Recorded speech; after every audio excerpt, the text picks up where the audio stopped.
sitting on the dock of the bay right here. You're on the dock with Pastor Troy here in the studio. We've got another great one lined up for you today. Thanks for joining us on the dock.org. We release new releases every Tuesday and Thursday, and we are all about, guys, conversations to propel your faith out of the shallows and into the deep.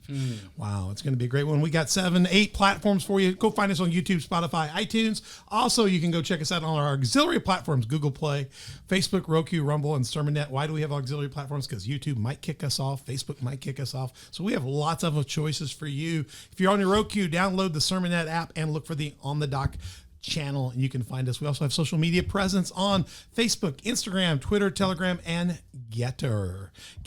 Lucas, I'm a little tinny in my voice. I don't know. I've lost my manhood somewhere in there. I don't know what happened. Oh, that's a lot better. Thank you so much.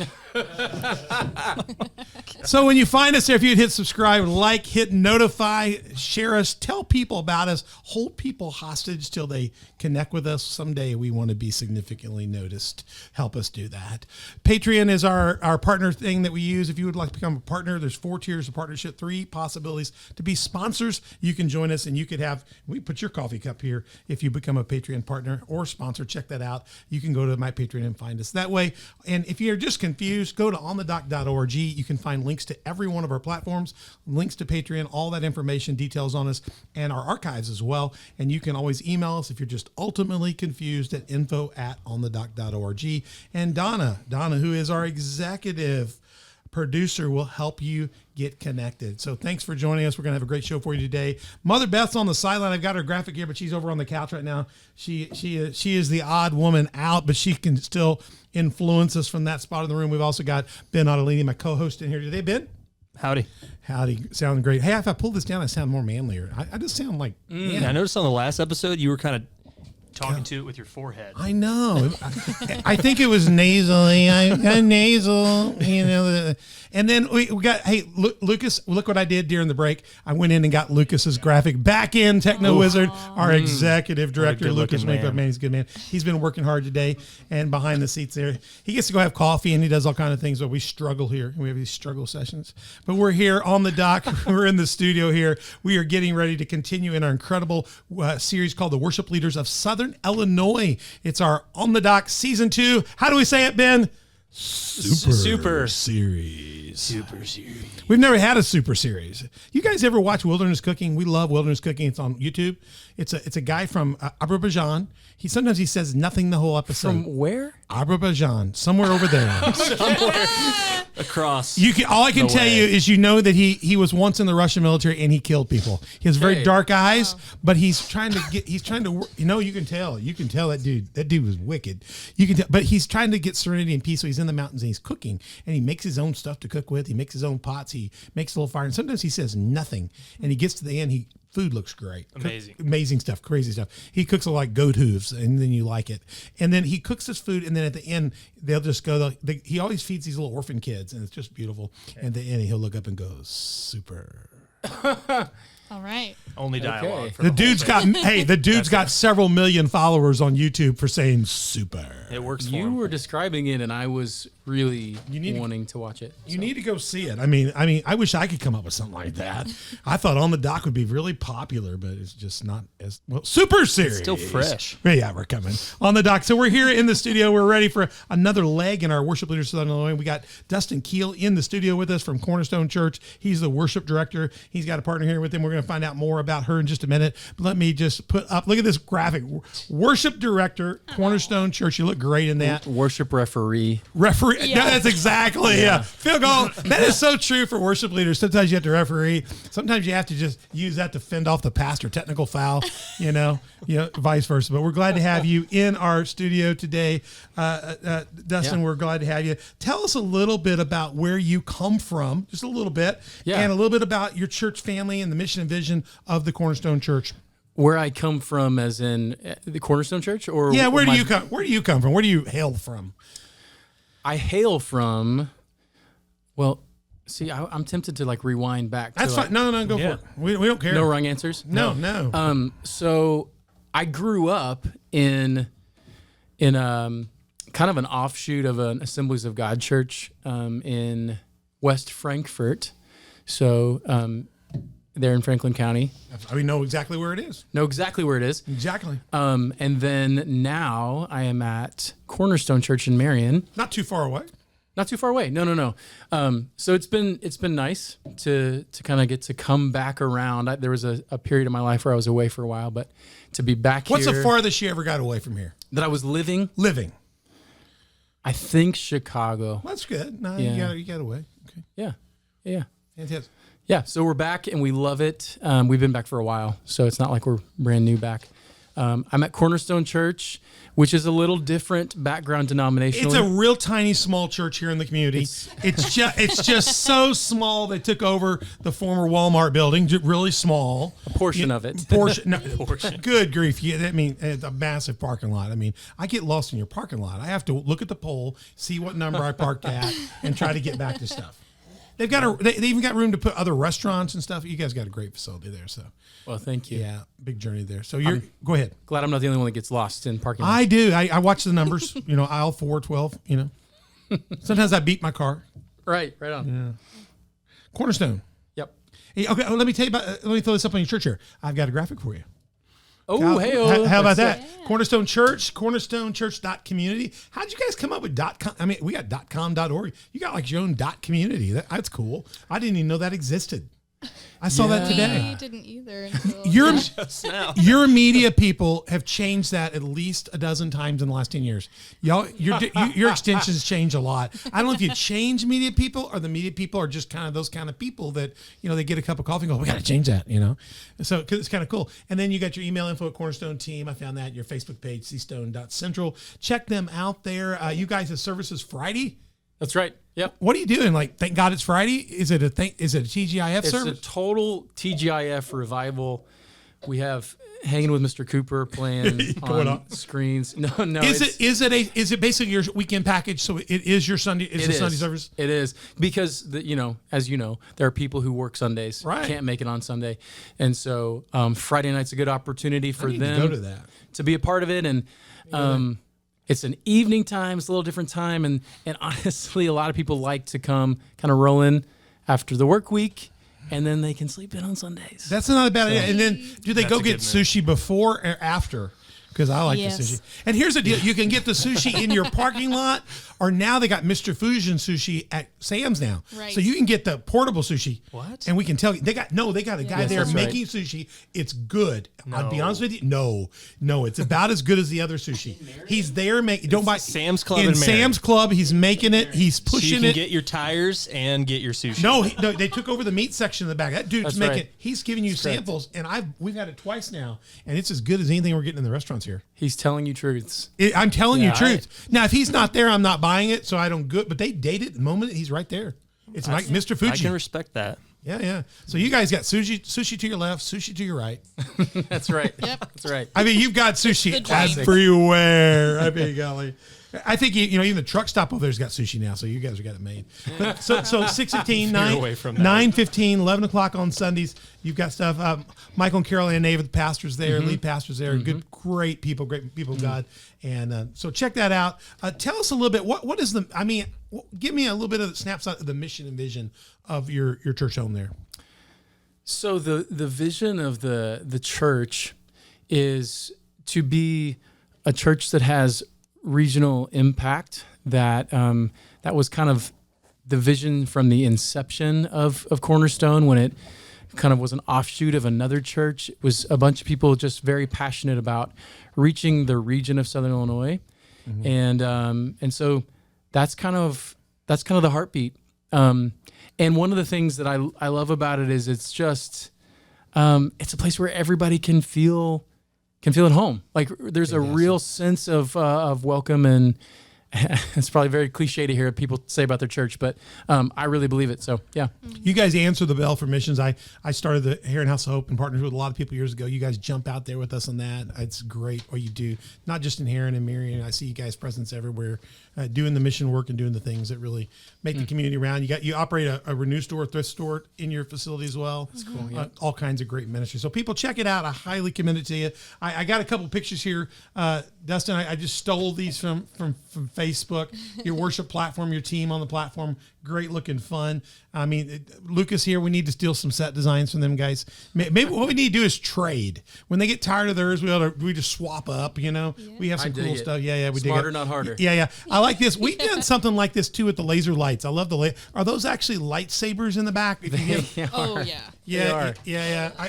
Lightsaber. That would make it sporty. If somebody touches it, they lose an arm or something. Yeah, it's serious. We did something like that a few years ago where we had those backlights on the V's and stuff like that, and that's kind of cool. You guys do some great looking stuff there. Now, here's a question: the young lady to your left, to my right. Tell me, who is she? She's a beast. Oh, fantastic! She's a beast. So it's Chesney, right? Chesney, Yeah. Chesney. Yeah. Chesney, you hail from where?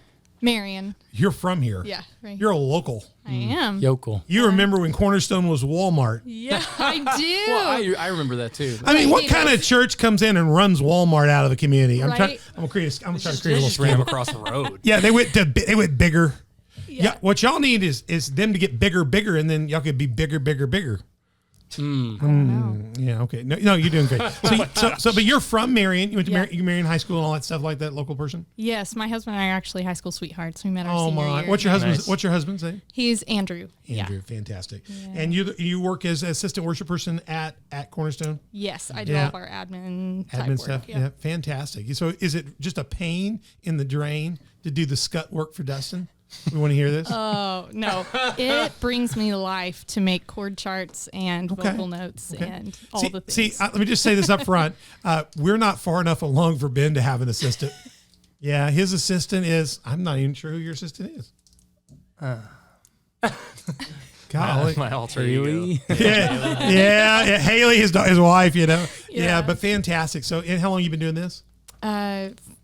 To spring of 18, I think is when I started. Spring 18. Yeah. Well, glad to have you guys here on the dock. Now, Dustin, help us out. Yeah. Are you single, married, available, dating? Tell me what's going on with that. I already know the answer, but I am very happily married. To, Good.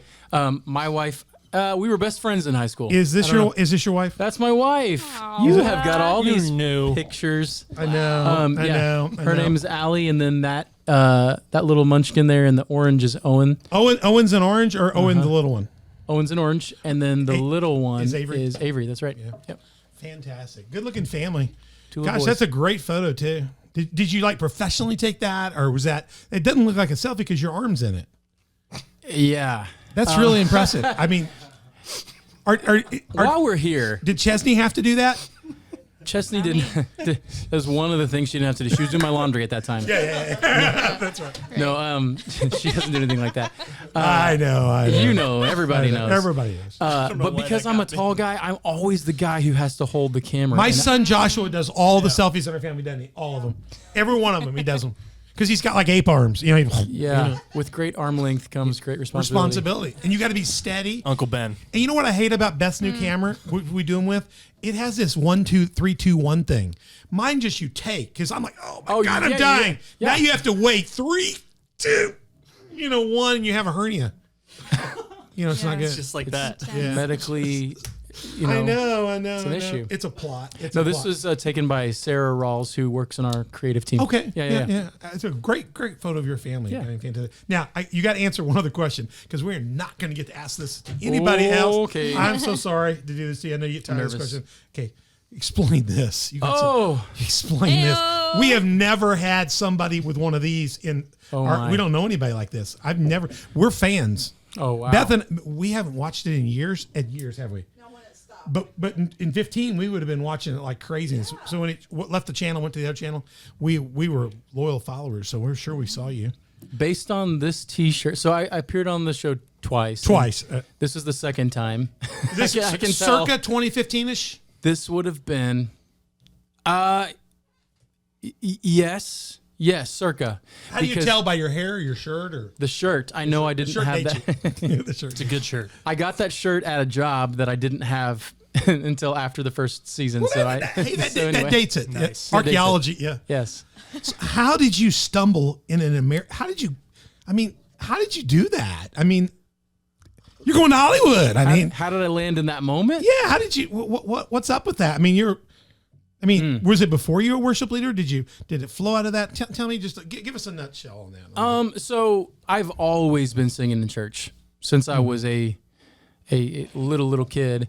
But it was just, I think a lot of musicians at some point want to do it as their career. And you just think that means you are a recording artist, I guess. I don't know. So I started taking vocal coaching from a coach down in Nashville, Tennessee. If you're familiar with Southern Illinois, you know it's not that far away. So I would drive down every couple weeks. And this coach had coached a couple of contestants on the show who had been top 10 and successful and whatever. And so after about 11 months, 12 months with her, she said, it's time for you to audition for a show. Wow. So I did. And this is condensing the story and cutting out a lot of like crappy parts, but there was rejection in between there and this. Well, picture, there's a lot of rejection in this story Yeah. because they reject stadiums of people. Yeah. I mean, yeah. to get down to what you get down to, even to get on TV, the rejection level is just, it's like, wow. It's crazy. Yeah. Yeah. Yeah, but this picture was taken on the other side. Who I'm looking at would have been Jennifer Lopez, Keith Urban, and Harry Connick Jr. Yeah. Did you not get Simon because you'd already said I'll punch his lights out if he says something bad to me? I got to tell you, I wanted Simon so bad. You wanted I him. watched the shows that he's a judge bring the Brit. Yeah. Bring and him. I almost always agree with him. So Were they nice? Were they nice? Were they real? Did they even speak to you? they were very nice. Oh, really? Cool. Yeah, they're nice, but they're just direct. They just direct. tell the truth. Yeah. They've got to see a lot of people. They got to Yeah. get through it. Yeah. Very cool. Yeah. So you got a chance to go after this, and how did it get you back into? How did it get you where you are today? Yeah. That's a tough question. I know because obviously you're not at the Grammys right now. So somewhere you took a different path. Yeah. But how did it get you there? I knew that I wanted to make music my life. That's great. I felt like it was to be that significant of a thing for me, and not in like a weird idolatry way. Maybe at a certain point, for sure. And so I just started chasing after it. I was really afraid to for a long, long time, and I got to a point where I was like, I'm just gonna go. I'm gonna go for it. And so it just looked like getting coaching and auditioning for shows and whatever, because that's kind of all I thought. That was like the best idea I could come up with, sort of. Mm-hmm. That, and I don't like to work hard, so why not do a microwaved success kind of overnight fame thing? So I'm doing this, and it was a journey, man. Because you didn't try it one time. You went to multiple cities. That's correct. Stood in the corral, fought through the masses. Yeah. Wow. Mm-hmm. So that, being on the show, it gives you something to work for. It made me work really hard. It gave me focus. And it was very affirming. This is really the most important point I've made so far. I got to hear people who were experts say, you have something. And that was always a doubt. Yeah. Yeah. Mm-hmm. So it was affirming for me to know that, okay, I'm not crazy for dipping my toe in this water. And then, man, just the Lord orchestrated life events. I wound up at a church that had a music ministry that was just like, I was dying to be a part of. And so I served. I got on the team after about a year, and I played keyboard in the back row, and I never sang anything. Wow. And was not good at it either, just kind of got by. And then got to sing, and under the leadership of a really godly worship leader, was trained in a lot of stuff. And man, I'm skipping stuff, but eventually got an opportunity to step into that myself. And it's crazy. It's amazing. What got you from... tell me how'd you come to Christ? Just start with that. Give me a little bit about your Christ story, and then we'll see if we can get to your call here. I'm fortunate enough that I grew up in a Christian home, and my parents love the Lord. And so you didn't run off and go like into acid and heavy metal and cut yourself and get tattoos and do a bunch of crazy stuff? Not quite. I did have a phase. I think a lot of people have a phase. Yeah. But yeah, I came to know the Lord early in my life, and then some stuff came crashing down on me that didn't jive with the reality that I had constructed and this God that I'd built out of what I knew up to that point. And I was like, I'm out. And that was kind of my wild phase. And then the Lord kind of gently brought me back. But it was kind of, even at that point, there was kind of this familiarity. Like, I've known you since you were a child. Mm-hmm. Come home. Yeah. You know? That's good. Yeah. Yeah, that's really good. Chesney, did you just always have you just always been a critter for Jesus, or did you actually get saved? And did you get recovered, or did you just grow up in Marion? You couldn't cause much trouble. You grew up in Marion. Oh, man. Well, she's a Creole critter, so I don't know. Oh, from Creole Springs. Oh, okay. I am, yeah. So what transformed your life into a life for Christ? Yeah, so my dad is a pastor, and I just grew up in the church, since the day I was born. And I would say like junior high was kind of the point where people talk about owning their faith. Whether it was his faith became, that's where your faith became your worship. Yeah, I'm like, okay, and you have to decide for yourself. And that's kind of when I feel like things turned for me. And before that, it was a lot of going through the motions and that sort of thing. But yeah, since then, it's just been, I don't know, there's been a lot of twists and turns. I got married really young. That will sanctify you. What? Super fast. And you didn't get married young. Quit laughing. You married me young. You know, Beth's over here commenting. You know. Yeah, no regrets. I'm young. She's 3 years older than me. She's a cougar. I'm the victim. You're the fresh. I was a freshman. She was a senior. Oh man. Yeah. Good for you. Yeah, she makes a mean cup of tea. I married her for her Social Security. I married her for her Social Security. I'll get that first. I'll be able to take that money. Yeah, that's smart. Yeah, playing the long game. So you've just kind of grew into your own faith now. Finally, you feel like you're children. Tell me a little bit about your journey. I know your call into ministry and your call to worship, being a worship leader. You've started in different roles here, and I've seen those change over the last few years. Tell me how that's evolved into where you're at now, and kind of give me a feel for that. So many people in ministry will relate to this, wearing different hats. Oh man! So when I first I joined my church staff as an intern, as a worship intern. The worship leader director role was fully staffed. Was it a high paid internship? Yes, I could tell you the number. I don't know if that's appropriate. That's good. No, it was quite low. I find those numbers are always just it's embarrassing what we as pastors will pay somebody to intern. I know it's terrible. It was really low, but it was better than. But it's the apprenticeship. Internship. It's the open door. It's the apprenticeship. Oh yeah, and this is true in a lot of music industry, in restaurant world and stuff. You come in and stage or do what you have to do to break it open. So you started there. Where did that lead? So I went into the internship very skeptically because my parents had been involved in church leadership. My two older brothers were both pastors, and I had heard the late night phone calls griping about the carpet color and the railing on the stage and all this stuff. And I wanted no part of it because I was just convinced at that point that it existed everywhere and it was just terrible. And I just didn't want to be a part of all of it. So they convinced me to try it out. And it was maybe 3 months in that I just saw a different thing. That's good. I saw people being really reasonable and fun and just being real. I just enjoyed it. I loved it. And so I made it known that I wanted to stay on staff at the end of my term. And the only role that was available to me was communications director because I had a communication degree. Yeah, I have a communications degree from the University of Illinois. So I slid into that, and I enjoyed it for a while. But it's not really where your call was, even though your training's there, it's not where your heart was running. Yeah, no, I felt like I could improve things a bit at that season. Yeah. And so I was happy to contribute there, but it was not my heartbeat for sure. That's really cool. Yeah. So you went from internship and worship to communication design. I guess you were able to stay involved in worship through the process. Yeah, I was just a team member, really. Yeah. And where does that transition over to make you the worship director of Cornerstone today? Oh, man. So there was a church plant that we did at an alternate site in the area. Yeah. And I had been sort of the right-hand man of the main worship leader named Nathan Rawls. Wonderful guy. Mm-hmm. Ooh, so much respect for him.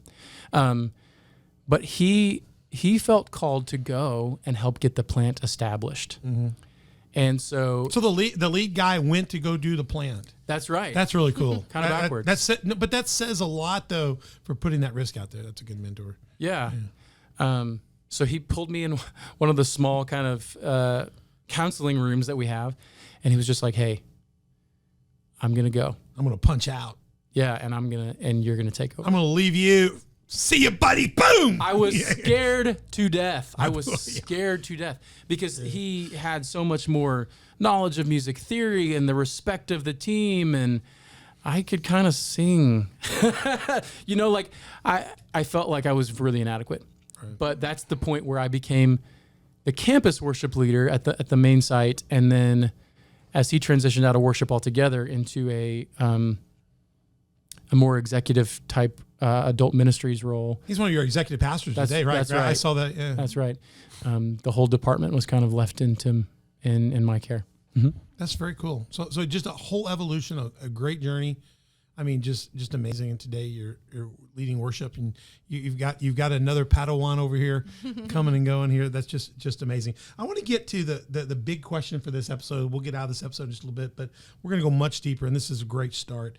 I want to get to the core of what we're doing. What we're trying to do with getting our worship leaders of Southern Illinois together is to try to get at the heart of what worship is, helping people that are listening maybe get past is what they expect to walk in and get on Sunday, get past the consumer, get past the show, get past that, and find out what it's really about. Yes, sir. What's really why you committed your life to this. That's right. Why Ben committed, why you're committing your life to this. We want to hear the unadulterated side. Ooh. And so I want to wrap up this episode by getting to your heart for worship. So if we talk about getting back to the heart of worship, or what the heart of worship, how would you define for yourself? And Chesney, you can go next. What is for you is that core heart of worship? What is at the center when Dustin stands before God, and he's gonna, whether he's leading himself before God, or whether you're standing alone before God, or leading a crowd before God?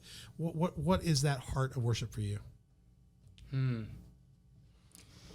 That is a huge question. It's a big question, and we'll have time to develop it. So just get to your base ABC principle. What is that? What is that core? What does it look like to you? What is the purpose for you when you say, I'm going to worship the Lord? I'm going to take a play out of the Michael Scott playbook and just start talking and hope something comes out. We love the Michael Scott playbook. So Ben uses it regularly. Oh man, sweet. It got you right there. Yeah, you got it. Okay. Man, you asked that question, and my mind just went to worship is like the most basic and profound response to the recognition of what our reality is. That's good. That we have no hope.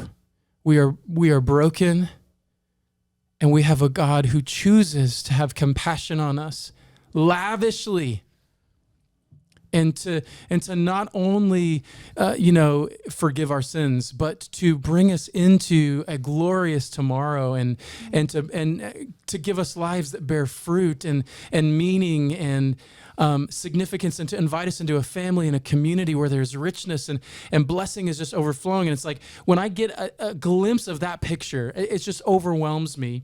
And so to me, worship, I can't help but do it whenever I'm connecting with the reality of who I am, who God is, and the story that he's telling. That's good.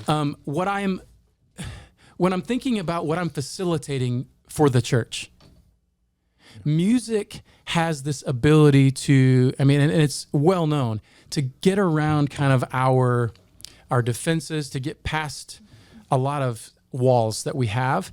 And so it invites people into a space, space. So, and in those spaces, God works on people's hearts. So they're invited into a space to experience God in a certain way, depending on what the song is doing, what it's facilitating. And all of that is about interacting with God. And I'm just like helping people interact with God. That's really good. Helping people interact with God. That's really good. So I hear when you talk about helping interact, you're talking about helping people facilitate that. Yeah. And what I hear when you say the most basic and profound response to the reality of our condition. I love that. The fallen condition, man. That for me, that sounds very primal. Totally. Absolutely. That would be my word that I would use to describe what you just said. Very primal. Yeah. That's really good, isn't it?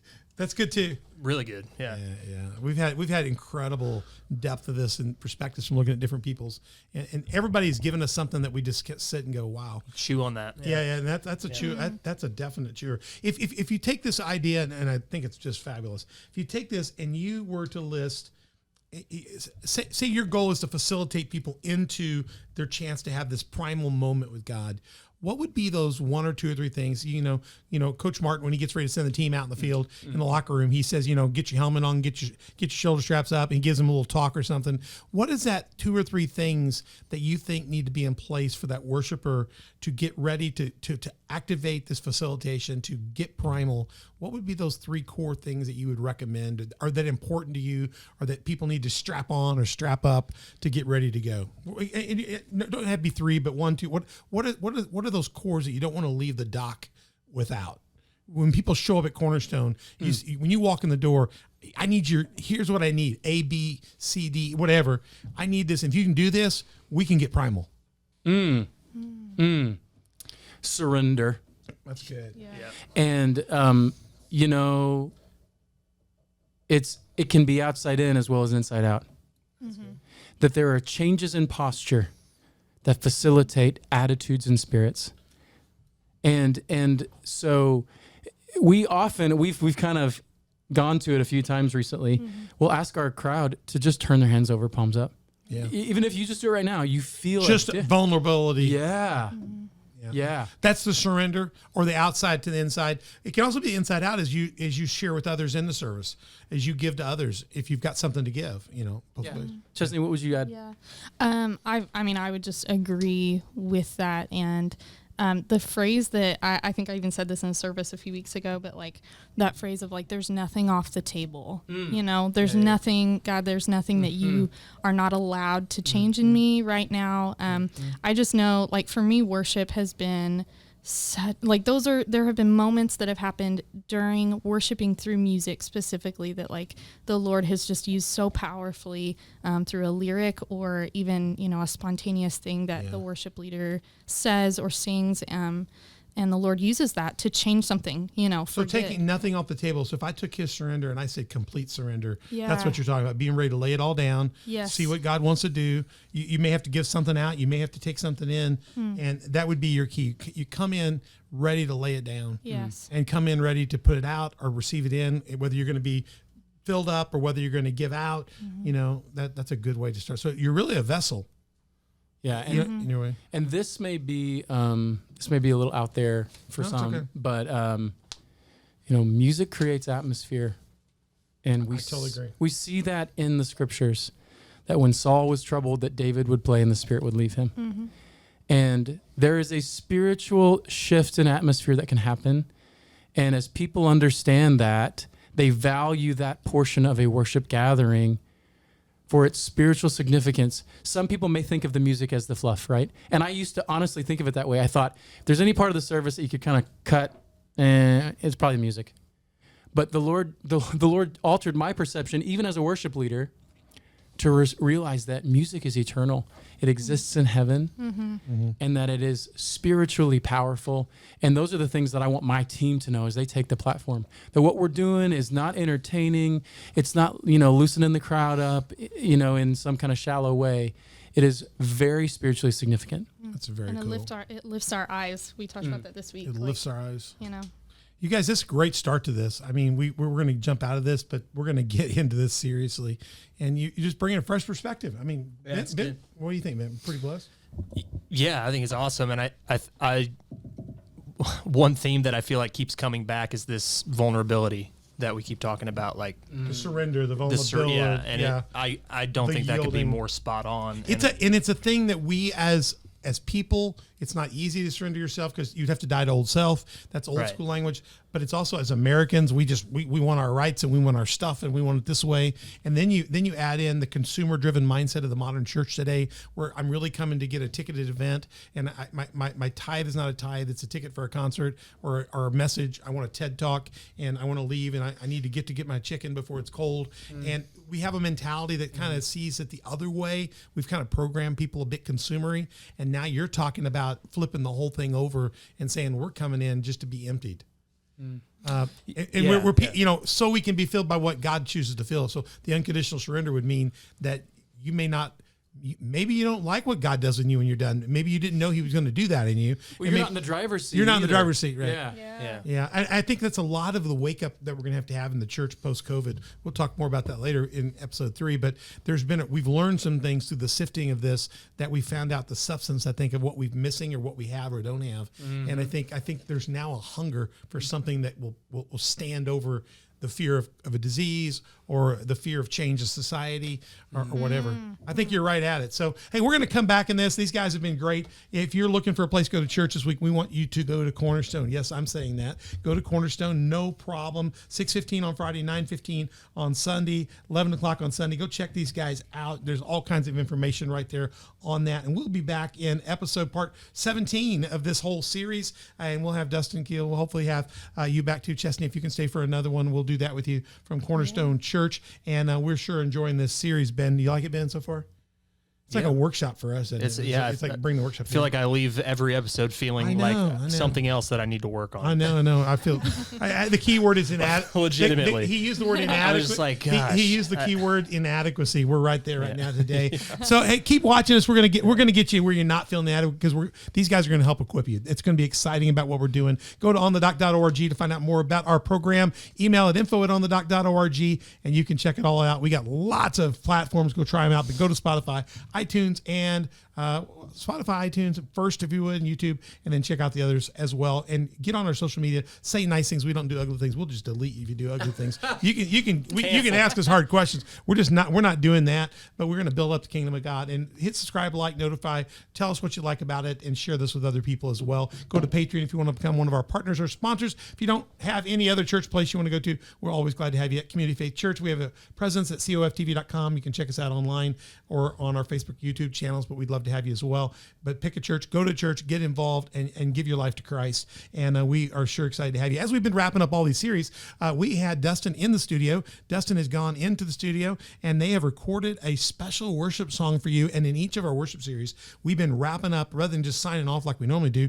What we've done is we are going to bring to you a special production from you guys and let you experience the worship of Dustin Keele and what you would get. And if you get hungry for it, go out to Cornerstone, get a little bit more of it. So as we wrap off and we sign up, and we'll come back in the next episode soon, I hope you'll enjoy this wonderful worship of Dustin Keele. Lord bless. Have a great one. We'll see you again on the dock.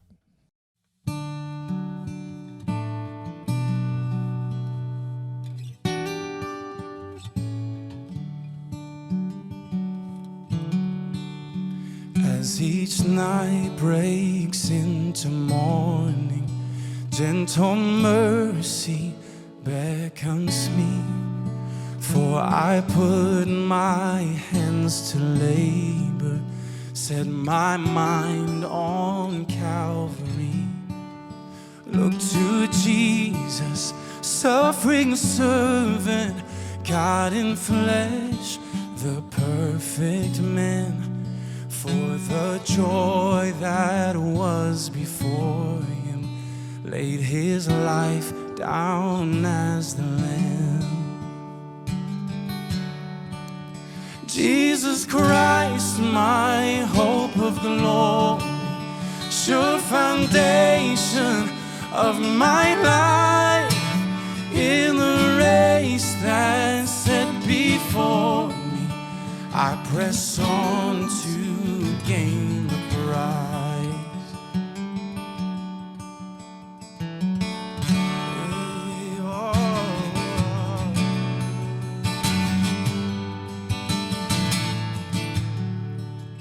When temptation's snare has seized me, I will cling to Christ's decree. free from sin's dark gravitation, by his death upon the tree. Final breath cried, it is finished, settled for eternity. On the third day resurrected, he secured my victory. Oh, Jesus Christ, my hope of glory, sure foundation of my life. In the race that's set before me, I press on to gain the prize. When the final night has broken, shines the kingdom of the sun. Oh, the highest commendation, when we hear him say, well done. In the presence of the author and perfecter of our faith, we will shout our testimony. You have kept us all the way. Jesus Christ, my hope of glory, sure foundation of my life. In the race that's set before me, I press on to gain the prize.